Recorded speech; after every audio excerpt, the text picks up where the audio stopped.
ಜಾತಿ ಸಮೀಕ್ಷೆಯನ್ನ ಕೈಬಿಟ್ಟ ರಾಜ್ಯ ಸರ್ಕಾರ ಹೊಸ ಜಾತಿ ಗಣತಿಯಿಂದ ಜನರ ಜೇಬಿಗೆ ಮತ್ತಷ್ಟು ಬರೆ ಬೀಳುವಂತೆ ಎಲ್ಲಾ ಲಕ್ಷಣಗಳು ಕಾಣಿಸ್ಕೊಳ್ತಾ ಇದೆ. ಕಾಂತರಾಜ್ ವರದಿಗೆ 165 ಕೋಟಿ ಖರ್ಚನ್ನ ಮಾಡಿತ್ತು ಸರ್ಕಾರ. ಇದೀಗ ಹೊಸದಾಗಿ ಮತ್ತೆ ಜಾತಿ ಗಣತಿ ಮಾಡಿದ್ರೆ ಡಬಲ್ ಖರ್ಚು ಆಗತ್ತೆ. ಸುಮಾರು 240ರಿಂದ 250 ಕೋಟಿ ಖರ್ಚಾಗುವಂತ ಅಂದಾಜಿದೆ. ಪ್ರತಿ ಮನೆಗಳಿಗೆ ಭೇಟಿ ನೀಡಿದ್ರೆ ಅಷ್ಟು ಖರ್ಚು ಅಂತ ತಜ್ಞರು ಅಭಿಪ್ರಾಯ ವ್ಯಕ್ತಪಡಿಸ್ತಾ ಇದ್ದಾರೆ. 10 ವರ್ಷಗಳ ಹಿಂದೆಗೆ 165 ಕೋಟಿ ಖರ್ಚಾಗಿತ್ತು. ಜಾತಿ ಗಣತಿಗೆ ಬಳಸುವಂತ ಶಿಕ್ಷಕರು, ಸಿಬ್ಬಂದಿ, ಹೆಚ್ಚುವರಿ ವೆಚ್ಚ, ಓಡಾಟ, ಗಣತಿಗೆ ಬಳಕೆ ಆಗುವ ವಸ್ತುಗಳಿಗೆ ಖರ್ಚು, ದಾಖಲೆಗಳಲ್ಲಿ ಸಂಗ್ರಹಿಸುವಂತ ಖರ್ಚು ಸೇರಿ 240 ಕೋಟಿ ಆಗಬಹುದು. ಸರ್ಕಾರ ಇಷ್ಟು ಪ್ರಮಾಣದ ಹಣ ಖರ್ಚು ಮಾಡೋಕೆ ಮುಂದಾಗತ್ತಾ ಅನ್ನೋ ಪ್ರಶ್ನೆ. ಒಂದು ವೇಳೆ ಮಾಡಿದ್ರೂ ಹಣಕಾಸು ಇಲಾಖೆ ಇದಕ್ಕೆ ಒಪ್ಪಿಗೆ ಕೊಡಬೇಕಲ್ಲ, ಒಪ್ಪಿಗೆ ಕೊಡುತ್ತಾ ಅನ್ನೋದು ಪ್ರಶ್ನೆ. ಸಾಕಷ್ಟು ಪ್ರಶ್ನೆಗಳನ್ನ ಹುಟ್ಟಾಕಿದೆ ರಾಜ್ಯ ಸರ್ಕಾರದ ಈ ನಡೆ. ಏನ್ ಮಾಡ್ತಾರೆ, ವಾಟ್ ನೆಕ್ಸ್ಟ್ ಅನ್ನೋದು ಪ್ರಶ್ನೆ. ಸವಾಲಂತೂ ಖಂಡಿತವಾಗಿಯೂ ಇದೆ. ಯಾಕಂದ್ರೆ ಇವರು ಆಲ್ರೆಡಿ ನಮ್ಮಲ್ಲಿ ಹಣವೇ ಇಲ್ಲ ಅಂತ ಹೇಳ್ತಾ ಇದ್ದಾರೆ, ಆರ್ಥಿಕವಾಗಿ ನಷ್ಟ ಅಂತ ಹೇಳ್ತಾ ಇದ್ದಾರೆ. ಈ ಬಗ್ಗೆ ಮತ್ತಷ್ಟು ಮಾಹಿತಿ ನೀಡ್ತಾರೆ ನಮ್ಮ ಪ್ರತಿನಿಧಿ ಶಿವು. ಇದೀಗ ಹೊಸದಾಗಿ ಜಾತಿ ಗಣತಿ ಅಂದರೆ ಸಹಜವಾಗಿ 240ರಿಂದ 250 ಕೋಟಿ ಬೇಕು ಅನ್ನೋದನ್ನು ಅಂದಾಜಿಸಲಾಗ್ತಾ ಇದೆ. ದುಡ್ಡು ಎಲ್ಲಿಂದ ತರ್ತಾರೆ, ಅದಕ್ಕೆ ಪರ್ಮಿಷನ್ ಸಿಗುತ್ತಾ, ಹೇಗೆ ಬ್ಯಾಲೆನ್ಸ್ ಮಾಡ್ತಾರೆ ಸರ್ಕಾರದ ಮುಂದಿನ ನಡೆ? ಇತಿ ಹಿಂದೆ ಜಾತಿ ಸಮೀಕ್ಷೆಯನ್ನ ಮಾಡಿಸಿದಂತಹ ಸಂದರ್ಭದಲ್ಲಿ ಸುಮಾರು 193 ಕೋಟಿ ರೂಪಾಯಿಗಳನ್ನ ಮೀಸಲಿಡಲಾಗಿತ್ತು. 165 ಕೋಟಿ ರೂಪಾಯಿಗಳು ಗಣತಿಗೆ ಖರ್ಚಾಗಿತ್ತು. ಸೊ ಗಣತಿ ಸಮೀಕ್ಷೆಯನ್ನ ಮಾಡಿಸಿದ್ದಾಯ್ತು. ಸಮೀಕ್ಷೆ ನಂತರ ಜಯಪ್ರಕಾಶ್ ಹೆಗಡೆ ಅವರಿಂದ ಮತ್ತೆ ಅದನ್ನ ದತ್ತಾಂಶವನ್ನ ಸಂಗ್ರಹಿಸಿ ಶಿಫಾರಸುಗಳನ್ನು ಕೂಡ ಸರ್ಕಾರಕ್ಕೆ ಸಲ್ಲಿಸಲಾಯಿತು. ಆದ್ರೆ ಇದೀಗ ವರದಿಯನ್ನ ಜಾರಿಗೆ ತರ್ತೇವೆ ಅಂತೇಳಿ ಹೊರಟಿದ್ದಂತಹ ಸರ್ಕಾರ ಈಗ ಅರ್ಧದಲ್ಲಿ ಅದನ್ನ ಕೈ ಬಿಟ್ಟಿದೆ. ಯಾಕೆಂದ್ರೆ ಮತ್ತೆ 10 ವರ್ಷಗಳು ಆಗಿರೋದ್ರಿಂದ ಹೊಸದಾಗಿ ನಾವು ಸಮೀಕ್ಷೆಯನ್ನ ಮಾಡ್ಬೇಕಾಗತ್ತೆ. OBC ಸೆಕ್ಷನ್ 11ರ ಪ್ರಕಾರ ಅದು ಮತ್ತೆ 10 ವರ್ಷಗಳಾದ ನಂತರ ಹಳೆಯ ವರದಿಗೆ ಕಿಮ್ಮತ್ ಇರೋದಿಲ್ಲ. ಹಾಗಾಗಿ ಹೊಸ ವರದಿಯನ್ನ ಮಾಡ್ಬೇಕಾಗತ್ತೆ. ಹೊಸ ಸಮೀಕ್ಷೆಯನ್ನ ಈಗ ನಾವು ಮಾಡಿಸ್ತೇವೆ ಅಂತೇಳಿ ಸರ್ಕಾರ ಅಧಿಕೃತವಾಗಿ ಈಗ ಕ್ಯಾಬಿನೆಟ್ ನಲ್ಲಿ ನಿರ್ಧಾರವನ್ನ ತೆಗೆದುಕೊಂಡು ಘೋಷಣೆ ಮಾಡಿದೆ. ಈಗ ಅಧಿಸೂಚನೆ ಯಾವಾಗ ಹೊರಡಿಸ್ತಾರೆ ಇನ್ನೂ ಕೂಡ ಸ್ಪಷ್ಟತೆ ಇಲ್ಲ. ಈ ತಿಂಗಳಲ್ಲೇ ಹೊರಡಿಸ್ತಾರ ಅಥವಾ ಮುಂದಿನ ತಿಂಗಳು ಅಧಿಸೂಚನೆಯನ್ನ ಹೊರಡಿಸ್ತಾರ ಗೊತ್ತಿಲ್ಲ. ಅಧಿಸೂಚನೆ ಹೊರಡಿಸಿದ ನಂತರ 3 ತಿಂಗಳ ಒಳಗೆ ವರದಿಯನ್ನ ಸಲ್ಲಿಕೆ ಮಾಡ್ಬೇಕಾಗತ್ತೆ. ಅಂದ್ರೆ 90 ದಿನಗಳ ಅವಧಿಯನ್ನ ಕೊಡಲಾಗಿದೆ.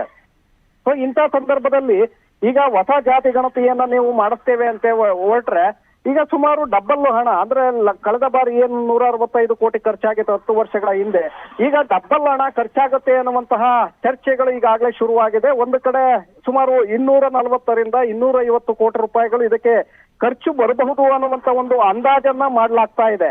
ಸೊ ಹಾಗಾಗಿ ಕಳೆದ ಬಾರಿ 165 ಕೋಟಿ ರೂಪಾಯಿಗಳನ್ನ ಖರ್ಚು ಮಾಡಿಸಿದಂತ ಒಂದು ಸಮೀಕ್ಷೆಗೆ ಈಗ ಎಳ್ಳು ನೀರು ಬಿಟ್ಟಂತೆ ಆಗಿದೆ. ಈಗ ಹೊಸದಾಗಿ ಮತ್ತೆ ಅದಕ್ಕೆ 240ರಿಂದ 250 ಕೋಟಿ ರೂಪಾಯಿಗಳನ್ನ ಖರ್ಚು ಮಾಡಿ ಮತ್ತೆ ಸಮೀಕ್ಷೆಯನ್ನ ಮಾಡಿಸಿ ಅದನ್ನ ಅನುಷ್ಠಾನಕ್ಕೆ ತರೋದಕ್ಕೆ ಈಗ ಸರ್ಕಾರ ಒಟ್ಟಿದೆ. ಅಂದ್ರೆ ನಂತರ 2027ರಲ್ಲಿ ಕೇಂದ್ರ ಸರ್ಕಾರ ಕೂಡ ಜಾತಿ ಗಣತಿಯನ್ನ ಮಾಡಿಸ್ತಾ ಇದೆ. ಹಾಗಾಗಿ ಇದು ಕೂಡ ಮುಂದಿನ ದಿನಗಳಲ್ಲಿ ನಿರರ್ಥಕ ಆಗತ್ತಾ, ಇದನ್ನ ನಿಜವಾಗ್ಲೂ ಕೂಡ ಇವರು ಸಮೀಕ್ಷೆಯನ್ನ ಮಾಡಿಸಿ ಅದನ್ನ ಅನುಷ್ಠಾನಕ್ಕೆ ತರ್ತಾರ ಅನ್ನುವಂತಹ ಅನುಮಾನಗಳು ಈಗಾಗಲೇ ಸಾರ್ವಜನಿಕ ವಲಯದಲ್ಲಿ ಕೇಳಿ ಬರ್ತಾ ಇದೆ. ಜೊತೆಗೆ ಸಾರ್ವಜನಿಕರ ತೆರಿಗೆ ಹಣದಿಂದ ಸಂಗ್ರಹ ಮಾಡುವಂತಹ ದುಡ್ಡು, ಯಾಕಂದ್ರೆ ಇವತ್ತು ಜನಸಾಮಾನ್ಯರು ಕಷ್ಟಪಟ್ಟು ಬೆವರು ಸುರಿಸಿ ಏನು ಸರ್ಕಾರಕ್ಕೆ ತೆರಿಗೆಯನ್ನ ಕಟ್ತಾರೆ, ಆ ತೆರಿಗೆ ಹಣದಲ್ಲಿ ಇದಕ್ಕೆ ಖರ್ಚು ಮಾಡ್ಬೇಕಾಗತ್ತೆ. ಜೊತೆಗೆ ಶಾಲೆಗಳು ಈಗ ಪ್ರಾರಂಭ ಆಗಿರೋದ್ರಿಂದ ಸಹಜವಾಗಿ ಮತ್ತೊಮ್ಮೆ ನೀವು ಸಮೀಕ್ಷೆಯನ್ನ ಮಾಡಿಸೋದಕ್ಕೆ ಶಿಕ್ಷಕರನ್ನ, ಸಿಬ್ಬಂದಿಗಳನ್ನ ಬಳಸ್ಕೊಂಡಿದ್ದೆ ಆದ್ರೆ ಆಗ ಆ ಕಡೆ ಮಕ್ಕಳ ಭವಿಷ್ಯ ಕೂಡ ಒಂದು ಕಡೆ ಹಾಳಾಗಿ ಹೋಗುತ್ತೆ. ಯಾಕಂದ್ರೆ ಸಮೀಕ್ಷೆಯ ಕಡೆ ಇವರು ಗಮನವನ್ನ ಕೊಟ್ಟಿದ್ದೆ ಆದ್ರೆ ಈ ಕಡೆ ಮಕ್ಕಳಿಗೆ ಪಾಠ ಪ್ರವಚನಗಳನ್ನ ಮಾಡೋದಕ್ಕೂ ಕೂಡ ಕಷ್ಟ ಎದುರಾಗತ್ತೆ.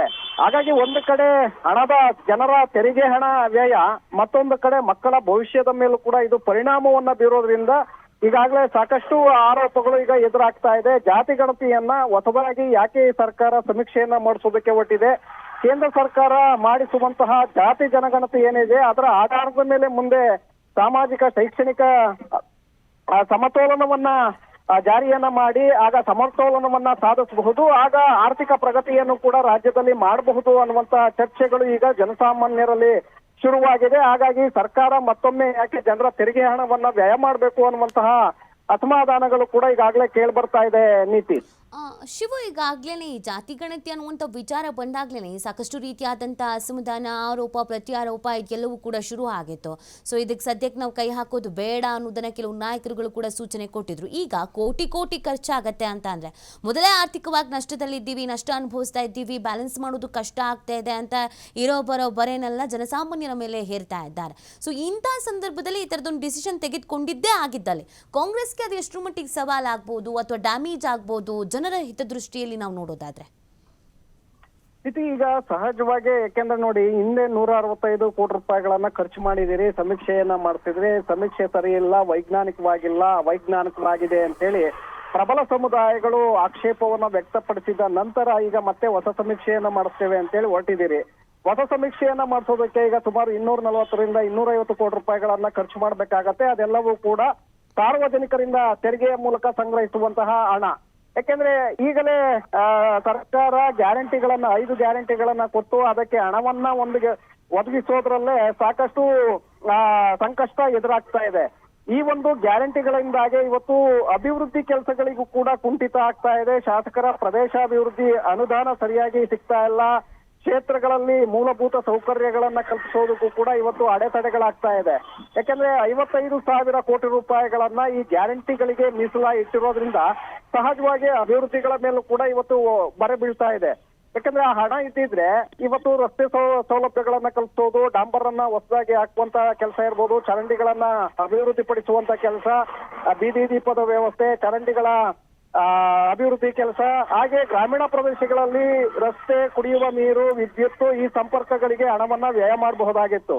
ಈಗ ಗ್ಯಾರಂಟಿಗಳಿಗೆ ಹಣ ಹೋಗ್ತಾ ಇರೋದ್ರಿಂದ ಇಲ್ಲಿ 55,000 ಕೋಟಿ ರೂಪಾಯಿಗಳು ಆ ಕಡೆ ಹೋಗೋದ್ರಿಂದ ಅಭಿವೃದ್ಧಿ ಕೆಲಸಗಳಿಗೆ ಕೂಡ ಇವತ್ತು ಅಡೆತಡೆಗಳಾಗ್ತಾ ಇದೆ. ಬೆಂಗಳೂರು ಅಥವಾ ನಗರ ಪ್ರದೇಶಗಳಲ್ಲೂ ಕೂಡ ಇವತ್ತು ಟೆಂಡರ್ ಶೂರ್ ಕಾಮಗಾರಿಗಳಿರ್ಬೋದು ಅಥವಾ ಮೂಲಭೂತ ಸೌಕರ್ಯಗಳನ್ನ ಒದಗಿಸುವಂತ ಯೋಜನೆಗಳಿಗೂ ಕೂಡ ಇವತ್ತು ಹಣ ಒದಗಿಸೋದಕ್ಕೆ ಇವತ್ತು ಸಂಕಷ್ಟ ಎದುರಾಗ್ತಾ ಇದೆ.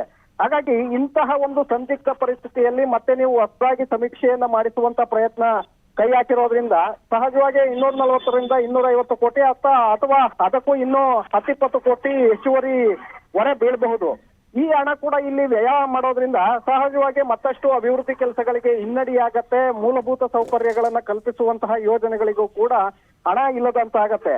ಇದರಿಂದ ಮತ್ತಷ್ಟು ಜನಸಾಮಾನ್ಯರ ಅಸಮಾಧಾನಗಳು ಕೂಡ ಹೆಚ್ಚಾಗತ್ತೆ. ಹಾಗೆ ಸ್ವಪಕ್ಷೀಯದಲ್ಲಿ ಇರ್ಬೋದು ಅಥವಾ ಪ್ರತಿಪಕ್ಷಗಳಲ್ಲಿರುವಂತಹ ಶಾಸಕರ ಪ್ರದೇಶಾಭಿವೃದ್ಧಿ ಅನುದಾನಕ್ಕೂ ಕೂಡ ಹೊಡೆತ ಬೀಳೋದ್ರಿಂದ ಸಹಜವಾಗಿ ಶಾಸಕರ ಅಸಮಾಧಾನಗಳನ್ನು ಕೂಡ ಮುಂದಿನ ದಿನಗಳಲ್ಲಿ ಸರ್ಕಾರ ಎದುರಿಸಬೇಕಾಗತ್ತೆ. ಹಾಗಾಗಿ ಈಗ ಘೋಷಣೆಯನ್ನ ಮಾಡಿದೆ.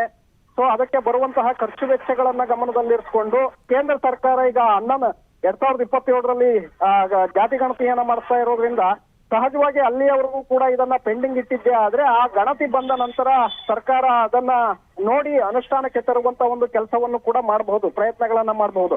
ಆಗ ಆ ಸಾರ್ವಜನಿಕರ ತೆರಿಗೆ ಹಣ ಕೂಡ ಉಳಿತಾಯ ಆಗತ್ತೆ. ಹಾಗೆ ಅಭಿವೃದ್ಧಿ ಕೆಲಸಗಳಿಗೂ ಕೂಡ ಈ ಏನು ಮೀಸಲಿರ್ತ ಹಣವನ್ನ ತೆಗೆದಿಡಬೇಕಾಗತ್ತೆ, ಹಣವನ್ನ ಬಳಕೆ ಮಾಡ್ಕೊಳ್ಬಹುದು. ಅದಕ್ಕೂ ಕೂಡ ಅವಕಾಶಗಳು ಸಿಗುತ್ತೆ. ಸೊ ಈ ನಿಟ್ಟಿನಲ್ಲಿ ಸರ್ಕಾರ ಯಾವ ನಿರ್ಧಾರವನ್ನ ತೆಗೆದುಕೊಳ್ಳುತ್ತೆ ನೋಡ್ಬೇಕಾಗತ್ತೆ. ನೀತಿ. ಥ್ಯಾಂಕ್ ಯು ಶಿವು, ತಮ್ಮ ಡೀಟೇಲ್ಸ್ಗಾಗಿ.